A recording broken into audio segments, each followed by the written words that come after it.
In this video, I will go over how to access and navigate a key class resource, our curriculum website, which is called Off2Class. First, let's take a look at our curriculum website. You can access the website using the URL https://app.off2class.com. The ESOL coordinator will send you this URL and your login information in an upcoming email. Please be sure to save your login information as you will need it for the entirety of the semester. Let's head over to the curriculum website now. The exact design of the website may have changed since I made this video. However, many of the basic elements should be the same. Here you will see a search bar where you can input grammar terms, lesson topics, or other words or phrases. Below that, you will see a number of different levels: A1 beginner, A2 elementary, B1 pre-intermediate, and so on. These can actually be used as filters for the lessons shown below.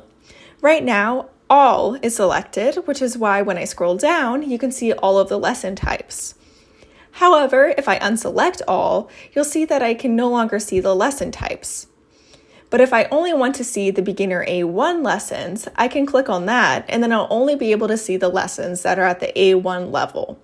This is a good way to check if a supplemental activity is at the correct level of your students. I also wanted to note this so that if you cannot see the names of some of the lessons you'd like to use, you'll know to check that you didn't accidentally select a filter. As you can see, Off2Class has a lot of different lessons and categories of lessons. For our classes, we'll be working primarily through the step-by-step curriculums, which are located below the core curriculum, speaking activities, and reading activities modules when I've created this video. You're also welcome to use the other Off2Class modules to supplement class materials. To find a lesson for your class, first find your class's level. Let's continue with the idea that I'm teaching an A1 beginner class.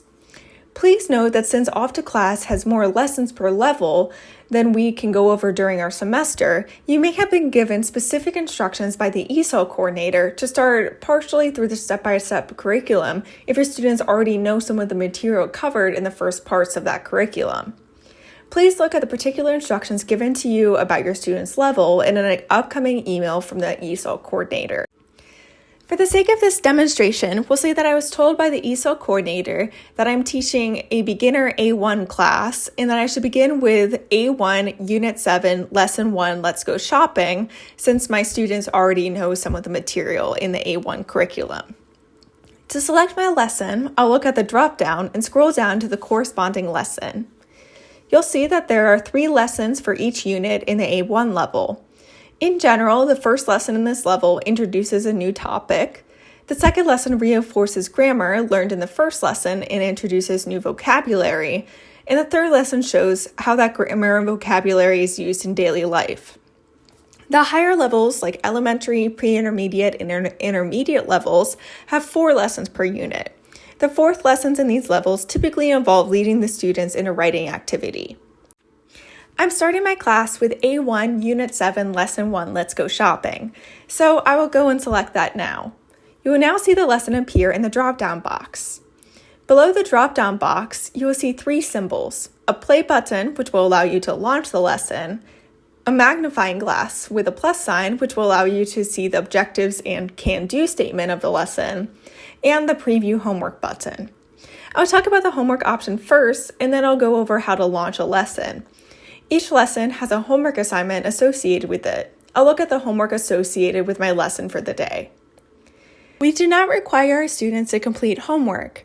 However, if students request homework, you can certainly provide it to them either by using some of these homework questions or by creating your own homework assignment.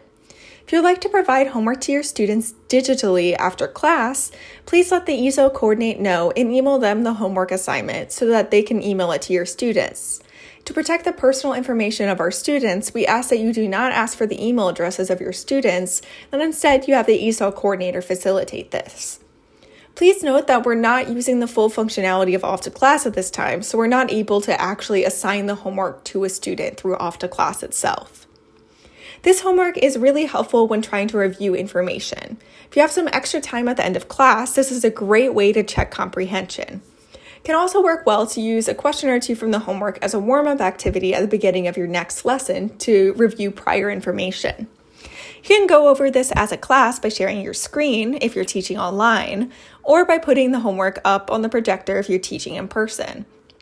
You can fill in the blanks or select answers on your screen as you discuss the answers with your students.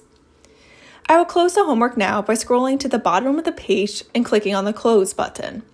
This takes me back to the home page. I'll scroll back down to the Step-by-Step Curriculum Beginner module and select the lesson I'm using again. Now, I will click on the Play button to launch the lesson. This pop-up will then show up. Since we aren't using the student profiles or class function in Off2Class, always select I'm just browsing. You will then see the lesson slides as well as the lesson's teacher notes. When you're teaching your students, you'll want to click on the full screen button in the top right corner. This will cause the teacher's notes to open in a separate window. I usually either minimize this while I'm teaching or move it to a different monitor that I'm not sharing so that my students can focus on the lesson slides. At the top of the page, you can click on Canvas to access a whiteboard-like page, and you can also access the lesson's homework through clicking on the Homework button.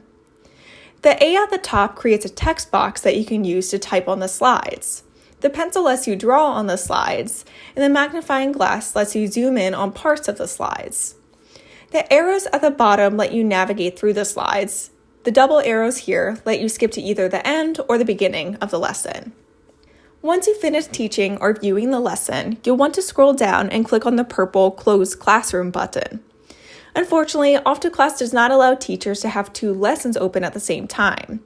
If you ever see this pop up here, just click on Close Open Classrooms so that you can close the classroom you used in the past. Since you are co-teaching and sharing your login with your co-teacher, please double check with your co-teacher that they're not trying to preview a lesson when you are before you close open classrooms. This isn't the biggest deal, but it will help us avoid the situation of you both closing the classroom continuously on each other.